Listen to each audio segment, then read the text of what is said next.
बिस्मिल्लाहिर्रहमानिर्रहीम अस्सलाम वालेकुम डियर स्टूडेंट्स, आज की इस वीडियो में मैं आपके लिए लेके आया हूँ सेकंड ईयर स्टैटिस्टिक्स के एमसीक्यूज के गेस्ट पेपर। वीडियो को स्टार्ट करने से पहले आप लोगों से रिक्वेस्ट है, अगर अभी तक आप लोगों ने हमारे चैनल को सब्सक्राइब नहीं किया तो चैनल को सब्सक्राइब कर लें और बेल आइकन के बटन को प्रेस कर लें। ये फ्री ऑफ कास्ट है, लेकिन इसका आपको फ़ायदा ये हो जाएगा कि अगर स्टडी के रिलेटेड आपका कोई भी मसला है तो उसकी वीडियो अपडेट बआसानी आपको मिल सकेंगे। अगर आप इन एमसीक्यूज को प्रिपेयर कर लेते हैं तो बेटा ये आपके पेपर में बहुत ज़्यादा हेल्पफुल होने वाले हैं। बेटा स्टार्ट करते हैं। पहला हमारे पास एमसीक्यूज है, in normal distribution mean greater than median greater than mod. तो बेटा इसका जो करेक्ट आंसर है, नॉर्मल डिस्ट्रीब्यूशन के अंदर मीन, मीडियन और मॉड तीनों क्या होते हैं, इक्वल होते हैं। बी वाला पार्ट है बेटा इसका।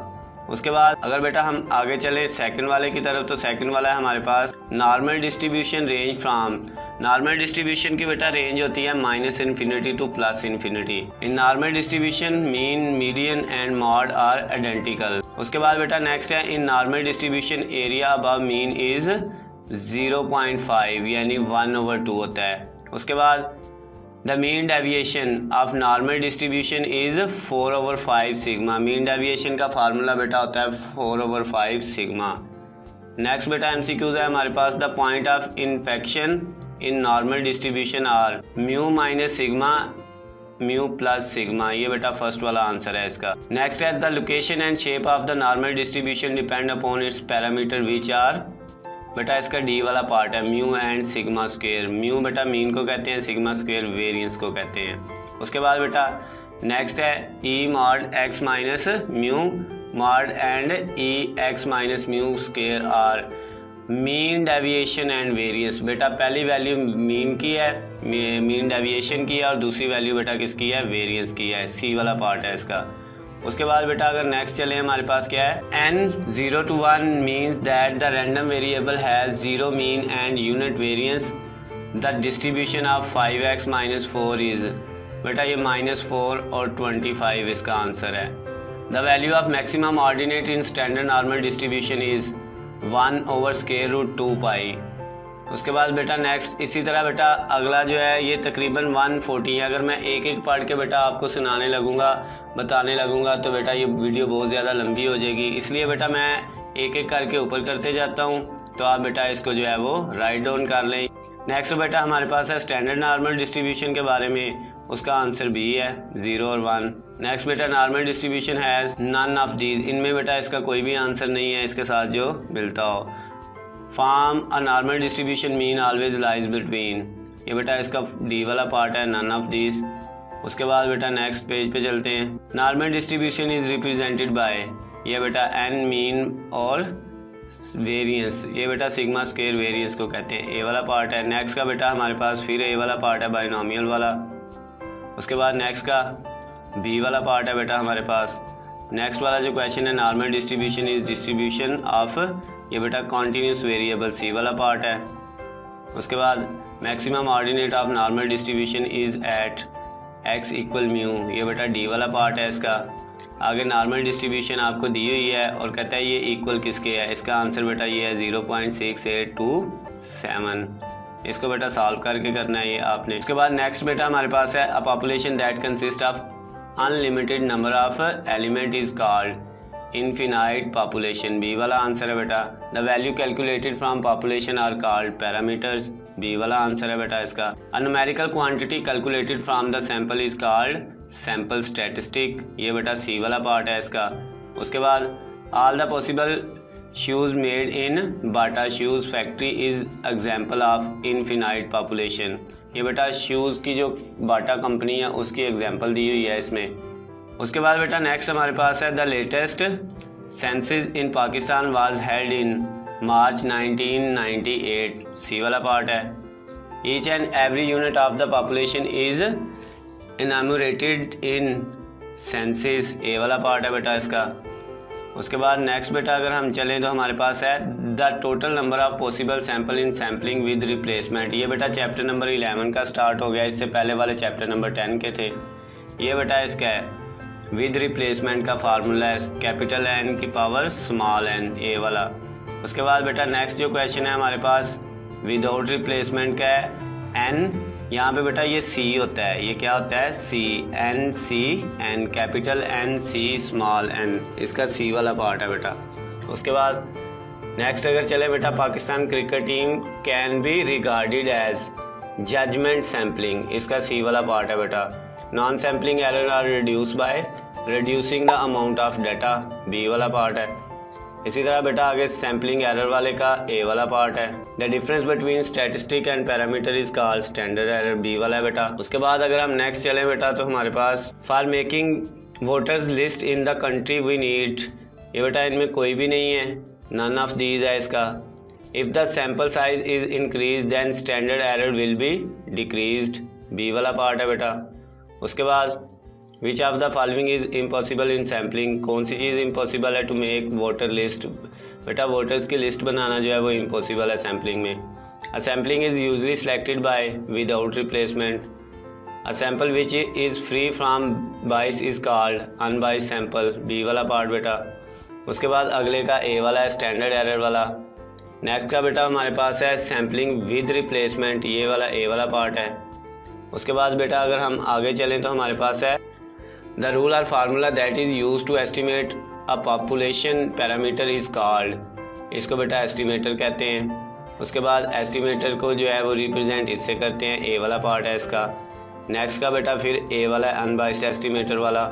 उसके बाद अगर नेक्स्ट क्वेश्चन की तरफ चलें तो बेटा इसका बी वाला ये आंसर है। उसके बाद बेटा next question the sample variance की तरफ अगर हम देखें तो इसका बेटा हमारे पास ये बी वाला पार्ट है, ये वाला। उसके बाद बेटा नेक्स्ट देखें, from point estimation we always get single value, ये बेटा फर्स्ट वाला है। नेक्स्ट का थर्ड वाला है रेंज ऑफ वैल्यूज़। आगे बेटा interval estimation and confidence interval are same, पहले वाला है इसका सेम वाला। उसके बाद बेटा नेक्स्ट का हमारे पास है P equal x over n. उसके बाद अगला जो क्वेश्चन है उसमें करेक्शन फैक्टर, ये जो फैक्टर दिया हुआ है बेटा ये क्या होता है, सैम्पलिंग है विदाउट रिप्लेसमेंट, सी वाला पार्ट है इसका बेटा। उसके बाद अगले का बेटा हमारे पास बी वाला है। उसके बाद अगर हम नेक्स्ट करें तो for a large sample to estimate the population mean which limits will be used, ये बेटा इसका नन ऑफ दीज है, डी वाला पार्ट। उसके बाद अगले का भी बेटा नन ऑफ दीज, डी वाला पार्ट है। नेक्स्ट वाले का बेटा हमारे पास ये सी वाला है, E X bar equal mu, ये वाला बेटा अगले क्वेश्चन का आंसर है। उसके बाद बेटा आगे चलें तो statistical inferences is divided into two major branches given below, बेटा वो ये वाली है हाइपोथेसिस टेस्टिंग एंड एस्टिमेशन है। उसके बाद प्रोबेबिलिटी वाले का लेवल ऑफ कॉन्फिडेंस। अगर नेक्स्ट की बात करें तो उसका लेवल ऑफ सिग्निफिकेंस है। बेटा अगले क्वेश्चन का आंसर है टाइप 2 एरर, ये वाला सी वाला पार्ट। उसके बाद hypothesis testing and estimation are different, दोनों डिफरेंट चीज़ें हैं, सी वाला है इसका आंसर। नेक्स्ट वाले का भी बेटा सी वाला है नल हाइपोथेसिस। बेटा कोशिश ये कर रहा हूँ कि जल्दी जल्दी आपको बेटा ये मैं बता दूँ ताकि कम से कम टाइम में बेटा आपकी ये वीडियो कंप्लीट हो जाए। उसके बाद नेक्स्ट वाले का है ए वाला पार्ट। नेक्स्ट का बेटा हमारे पास डी वाला पार्ट है, थीटा ग्रेटर देन थीटा जो है वो 0। उसके बाद नेक्स्ट क्वेश्चन की तरफ चलें तो बेटा इसका हमारे पास बी वाला पार्ट है, नॉट इक्वल वाला। उसके बाद नल हाइपोथेसिस वाले का इक्वलिटी है, ए वाला पार्ट। नेक्स्ट वाले का बेटा हमारे पास बी वाला पार्ट है, इक्वल वाला, ये वाला। क्रिटिकल रीजन का बेटा हमारे पास रिजेक्टेड, ए वाला है। नल हाइपोथेसिस को बेटा हम मे बी ट्रू और ऑफ फॉल्स, ये वाला सी वाला है इसका आंसर। उसके बाद नेक्स्ट का बेटा हमारे पास आंसर है इंक्रीजिंग एन, ए वाला। नेक्स्ट वाले का बेटा डी वाला alternative hypothesis, one side and two side test are based on alternative hypothesis. Next वाला जो क्वेश्चन है बेटा उसका वन साइडेड है। अगर हम नेक्स्ट की बात देखें तो बेटा ये ए वाला है, अगले का जी वाला है, सॉरी बी वाला जो है ये वाला पार्ट, फिर अगले का सी वाला पार्ट है, टी टेस्ट वी यूज़। और उसके बाद बेटा ये टेस्टिंग ऑफ हाइपोथेसिस अबाउट, ये वाला इसका बेटा जी टेस्ट है। उसके बाद नेक्स्ट की तरफ चलें तो हमारे पास कहता है word regression was introduced by, किसने किया था बेटा इसका ये बी वाला आंसर है। उसके बाद नेक्स्ट का बेटा सी वाला है, स्कैटर डायग्राम वाला। उससे नेक्स्ट का बेटा ए वाला है, लीनियर रिग्रेशन वाला। नेक्स्ट का बेटा बी वाला है, इंडिपेंडेंट। उसके बाद अगर नेक्स्ट देखें the sign of regression coefficient, उसका बेटा ए वाला है। हमारे पास जो नेक्स्ट है रिग्रेशन लाइन वाला उसका ये वाला है एक्स बार कॉमा वाई बार, ये बी वाला आंसर है। नेक्स्ट बेटा जो हमारे पास क्वेश्चन है कोरिलेशन कोफिशिएंट लाइज बिटवीन, उसका सी वाला है -1 एंड +1। उसके बाद आगे चलते हैं। आगे बच्चे हमारे पास ये दिया हुआ है बी एक्स वाई इक्वल -0.49 और बी एक्स वाई, पहले वाई एक्स था, दूसरा एक्स वाई है, उसका -0.78 है। हमने कोरिलेशन कोफिशिएंट आर की वैल्यू निकालनी है, वो हमारे पास आएगी +0.6182, ये सी वाला पार्ट है। नेक्स्ट वाला बेटा जो है correlation coefficient is independent of both A and B, origin और स्केल दोनों के इंडिपेंडेंट होता है। उसके बाद नेक्स्ट वाला ये इसका बेटा बी वाला पार्ट है, कोरिलेशन कोफिशिएंट वाला। नेक्स्ट क्वेश्चन का बेटा लास्ट वाला पार्ट है, इसमें ए और बी हैं लेकिन सी शामिल नहीं है, पॉजिटिव और डायरेक्ट हैं लेकिन नेगेटिव नहीं होता। उसके बाद बेटा अगर हम नेक्स्ट वाला देखें तो उसमें हमारे पास आंसर बी वाला है, -1 वाला। नेक्स्ट क्वेश्चन का आंसर बेटा हमारे पास डी वाला है, नन ऑफ दीज। क्वेश्चन को बेटा आप रीड कर लीजिए, अगर कोई मसला होगा तो आप मुझसे पूछ सकते हैं। उसके बाद अगले क्वेश्चन का √3। नेक्स्ट क्वेश्चन बेटा डी वाला पार्ट, ये वाला जो क्वेश्चन है इसका डी वाला पार्ट है। उसके बाद relationship between two quantitative variable is called correlation, A वाला पार्ट। नेक्स्ट का बेटा बी वाला पार्ट है, ये रिग्रेशन लाइन दी हुई है, इसका बी वाला पार्ट है। उससे नेक्स्ट का बेटा हमारे पास 0 है, ए वाला पार्ट। नेक्स्ट क्वेश्चन का बेटा हमारे पास आंसर है covariance of X and Y, D वाला पार्ट। नेक्स्ट का बेटा हमारे पास ए है, पॉजिटिव। उसके बाद अगला का देखें characteristic which can not be measured numerically is called both B and C but not A. उसको एट्रीब्यूट भी कहते हैं, क्वालिटेटिव वेरिएबल भी कहते हैं, लेकिन क्वांटिटेटिव वेरिएबल नहीं कहते, यानी ए नहीं है बी और सी दोनों हैं। उसके बाद नेक्स्ट वाले का बेटा वेट वाला, डी वाला पार्ट। नेक्स्ट क्वेश्चन को देखें आई कलर वाले को स्टूडेंट के, तो वो नन ऑफ दीज है, डी वाला पार्ट। उसके बाद नेक्स्ट क्वेश्चन की तरफ चलते हैं, religions of people of a country, इसका बेटा एट्रीब्यूट है, ए वाला।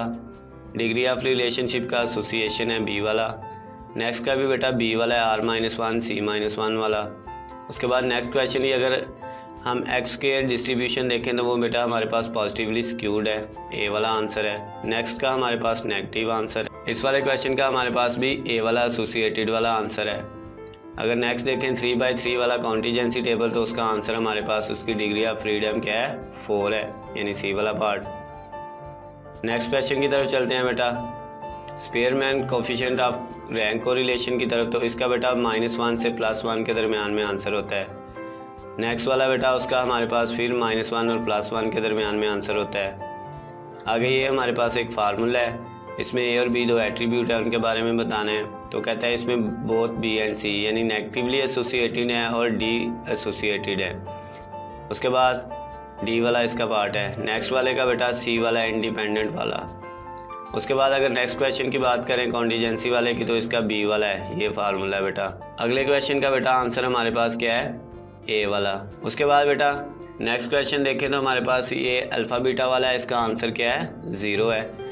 नेक्स्ट वाला देखें बेटा इसका आंसर भी हमारे पास क्या है, 0 डी वाला है। उसके बाद the value of X square is always positive, A वाला आंसर है। नेक्स्ट वाले में <5 बी वाला आंसर है बेटा। In theory of time series, इस वाले में बेटा हमारे पास ये है, बी वाला पार्ट। अगले का बेटा हमारे पास फर्स्ट वाला ए वाला जूज़ है। नेक्स्ट वन का बेटा इसका थर्ड जो है, इसमें हमारे पास सी वाला है। उसके बाद नेक्स्ट वाले का डी वाला है, नन ऑफ दीज वाला।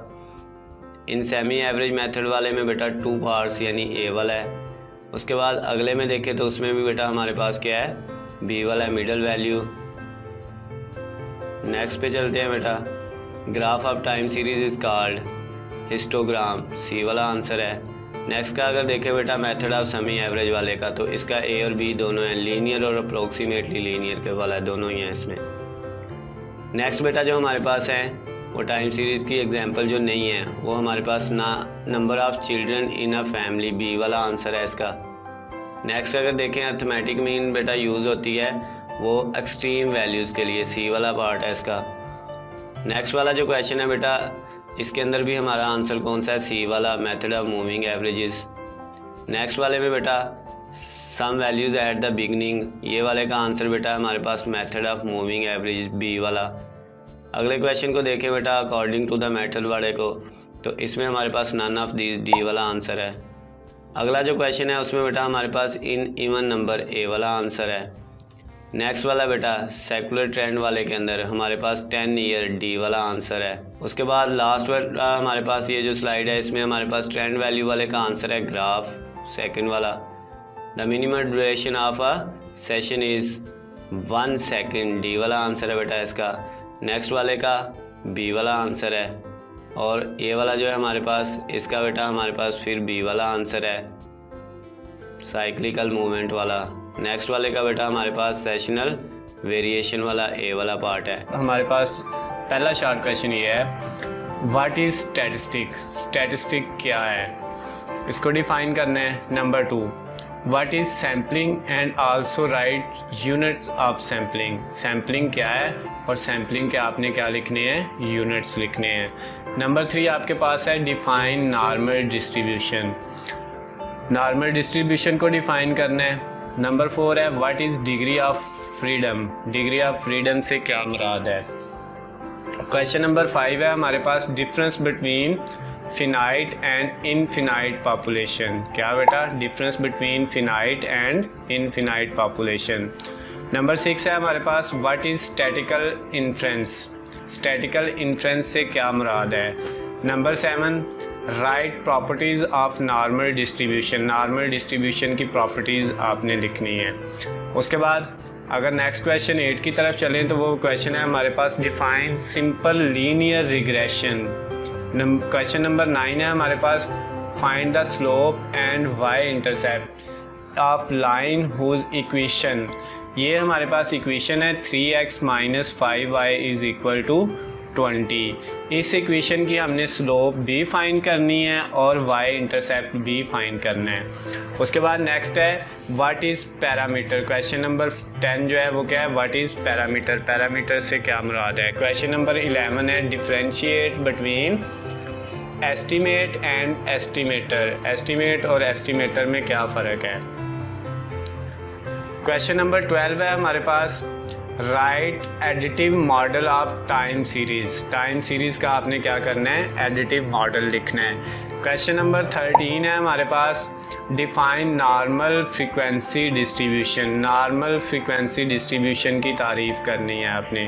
क्वेश्चन नंबर 14 है हमारे पास, what is the relation between binomial and normal distribution. Normal और बाइनोमियल डिस्ट्रीब्यूशन में क्या फ़र्क है वो लिखना है। क्वेश्चन नंबर 15 है हमारे पास, write down 4 component of time series. Time series के 4 कंपोनेंट के नाम लिखने हैं।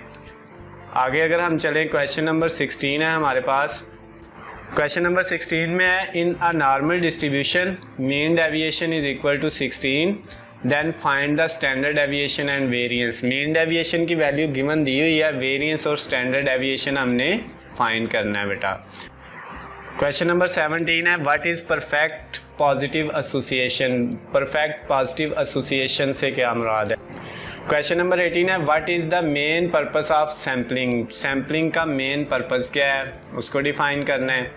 क्वेश्चन नंबर 19 है, define regression analysis. Question number 20 है, give any 2 properties of coefficient of correlation. Coefficient of correlation की कोई भी 2 खसूसियात आपने लिखनी है। क्वेश्चन नंबर 21 है, define the level of confidence. Question number 22 है, what is the relation between mean, median and mod in normal distribution. यानी कि नॉर्मल डिस्ट्रीब्यूशन के अंदर मीन, मीडियन और मॉड का आपस में क्या तल्लुक है वो बताना है। क्वेश्चन नंबर अगर 23 की तरफ चलें तो क्वेश्चन नंबर 23 में कहता है, अगर आपके पास x की वैल्यू 100 दी हो और स्टैंडर्ड डेविएशन की वैल्यू 16 दी हो, मीन की वैल्यू 90 दी हो, तो आपने फाइंड क्या करना है, वैल्यू ऑफ z फाइंड करनी है बेटा। क्वेश्चन नंबर 24 में कहता है, what is sampling frame. Sampling frame से क्या मुराद है। क्वेश्चन नंबर 25 है, define signal and noise. Signal और नॉइज़ के अंदर फ़र्क आपने करना है। क्वेश्चन नंबर 26 है आपके पास, ए की वैल्यू, बी की वैल्यू, ए बी की वैल्यू, एन की वैल्यू आपको दी हुई है और आपने ए और बी को चेक करना है क्या ये पॉजिटिवली एसोसिएटेड है या नहीं है। क्वेश्चन नंबर 27 है, differentiate between fixed and random variable. Fix और रैंडम वेरिएबल में क्या फ़र्क है। 28 क्वेश्चन है, what are type 1 and type 2 errors. Type 1 और टाइप 2 एरर्स क्या होते हैं, उनको डिफाइन करना है। नेक्स्ट हमारे पास है क्वेश्चन नंबर 29, जिसमें क्या कहता है define cyclical variation. Cyclical variation को डिफाइन करना है। क्वेश्चन नंबर 30 है in a normal distribution mean equal to 85, standard deviation is equal to 4.5 और आपने फाइंड करना है Q3 यानी थर्ड क्वार्टाइल आपने फाइंड करना है बेटा।